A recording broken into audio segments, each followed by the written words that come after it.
Good morning. It is Wednesday, the 12th of April.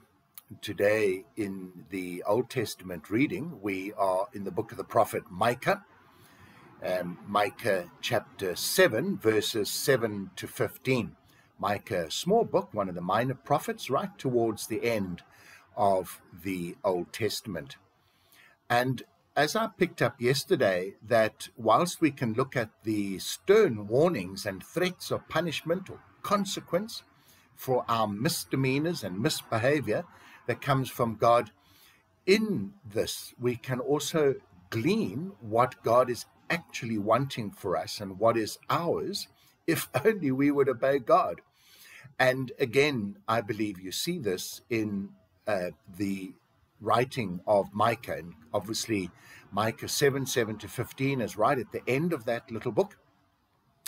And here, Micah talks about remaining faithful to God because he knows that whilst he, and I think he's using the word himself, a personal pronoun, but he's actually reflecting the whole of Israel, that they must have faith, that because they are suffering, it is because they've done wrong, but God will redeem them.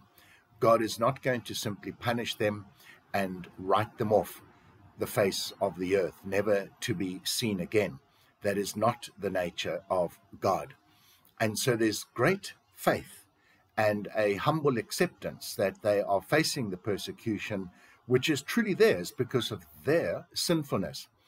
But this incredible hope and faith that God will deliver them. Goes on to say that those who laughed at them when they were doing their evil deeds and God was withdrawing from them and laughing and saying, "Where is your God?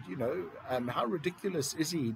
He's not even here to protect you." And Micah says, at the end of the day, and these are not my words using that little English proverb, he who laughs last laughs the longest.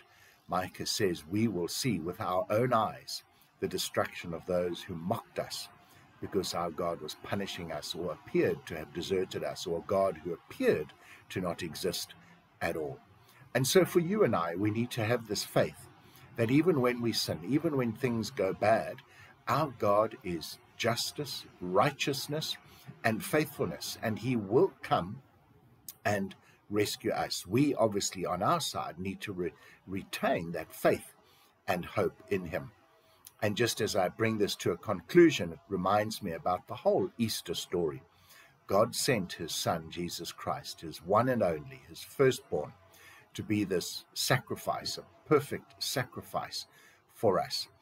And God did so out of great love, but also the knowing that we had sinned and moved away from God, and that Satan had a legal hold over us. And the only way God could do this was through sacrifice, a human being, perfect human being, no sinfulness, a death once and for all, whose blood shed on the cross would represent the blood that we should have sent, whose death represents the death that we should have experienced, and whose resurrection from the dead is our resurrection from the calamity of sinfulness, and his ascension into heaven represents our own ability and right to get to heaven.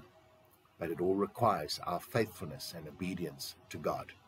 This is the God we worship, a God who is faithful and just.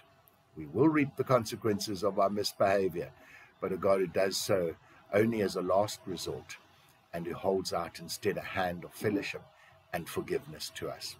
So, folks, have a wonderful day. We'll chat again tomorrow. God bless.